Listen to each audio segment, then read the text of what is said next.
Everything Chris. Everything Chris. Everything Chris. Everything Chris. Everything Chris. Everything Chris. Everything Chris.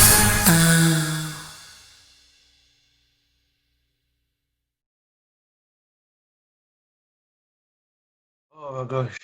There's a question I always ask on these talks to get everyone's perspective. What's your views on the basketball scene in England, the BBL and British basketball, WBBL, and like what things you think are working and what things you think they can improve on? Well, you know, it's funny.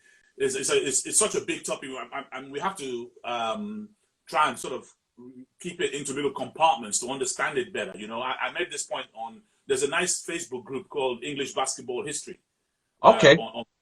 You should check it out. Oh, it's got definitely. a lot of old clips and old games, old pictures, old stories. You know, and I was explaining to someone there that, you know, sometimes we get so frustrated that we're not respected in the game. You know, our sport's not respected in the country. The media don't respect us.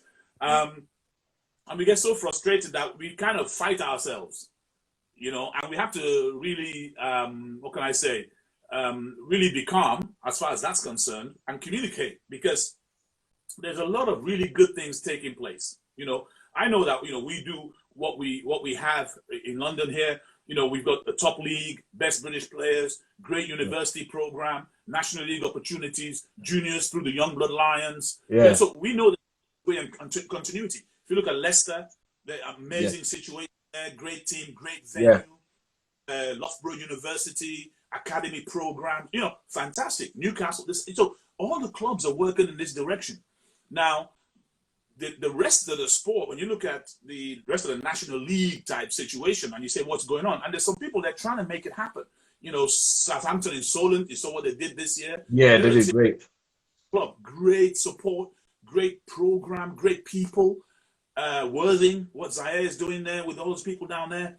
The guys at Leopards. So there's people trying to do it the right way. And we just have to keep communication going and try and spread this thing out, because it's a lot better than people say it is. The standard of the BBL is higher than people think it is. A lot of guys, so you look at players and you say, oh yeah, he's doing this in Europe, he's doing that in Europe. He comes over here, he can't do it. You know, the league is better than people think. I think the WBBL, we need to spend a bit of time on that. I think some of our best British players are playing here.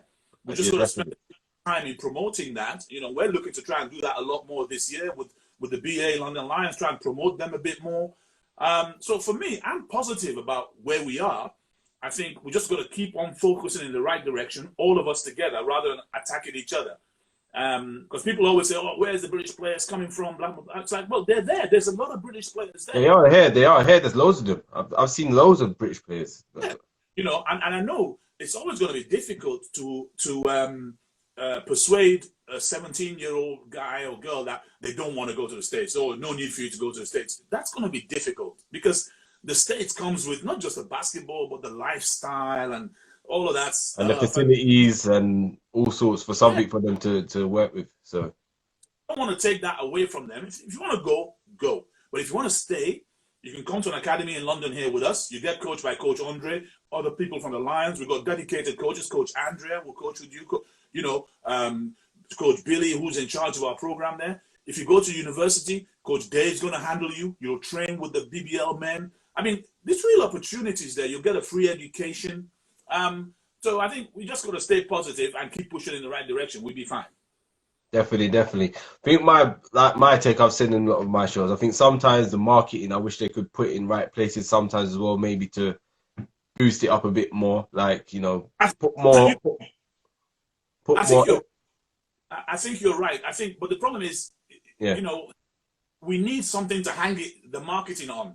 You know, so him being a two-time MVP, you know, we're trying to promote him in London. So when you see those big screens that we have around London, so people can say, oh, who's this guy? Well, this is the British guy who's the best player in the league. You know, we have kind of ability to do that.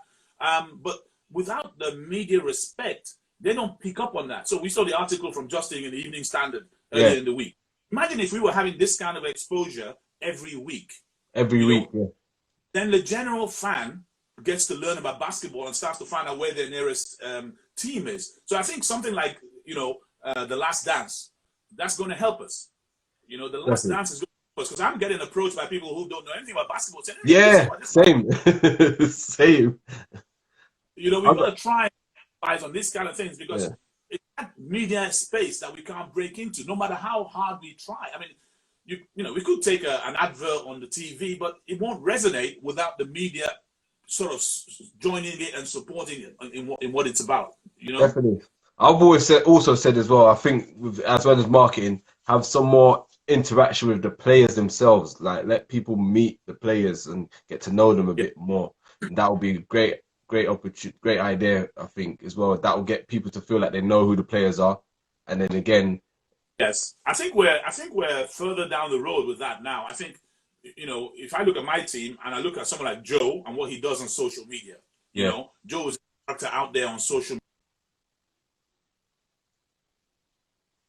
Justin is also active on social media. People are beginning to understand more about him. I mean, this lockdown, I've learned a lot more around someone like Drew Lasker in Newcastle. Yeah. So I think guys using the social media a lot more to engage with fans is a really positive thing, and we need to do more as clubs to create our superstars. And everyone work together, and the more we work together, the more we expand even more. So that's the right path. Kind of interviews and podcasts and so on to try and get the word out there, that kind of thing. See a guy asking a question over here. Yeah. With the new money coming into Lions, what avenues are you considering investing in? Marketing, media? That's the question you've been asked. Yeah, from Rebound there. What we're trying to do now is we're trying to look at what's being done from a sporting marketing perspective in London with some of the bigger teams. So we're having a dedicated marketing team. I mean, we've got before our new investment, we had 4 full-time staff and that's not counting players just behind the office, and then we had about 3 or 4 part-timers and about 40 volunteers. That's kind of how we're made up.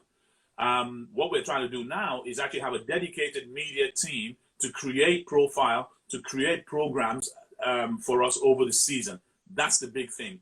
The stuff that we did with Justin on the Evening Standard through Sonia, who manages some of our PR, we're going to do a lot more of that. So you need to equip the back office with these kind of people to drive it. And I don't think, no disrespect to any basketball club, neither mine, we haven't all had the choice of resource that we should have in the back office. I think we're going to be in a position to try and do that now, and hopefully that'll have an impact, not just for us, but for the game. Definitely, man. That sounds like a great idea. I can't wait to see that unfold. Definitely be great. As the next part of my talks, everything Chris, everything Chris, everything Chris, everything Chris.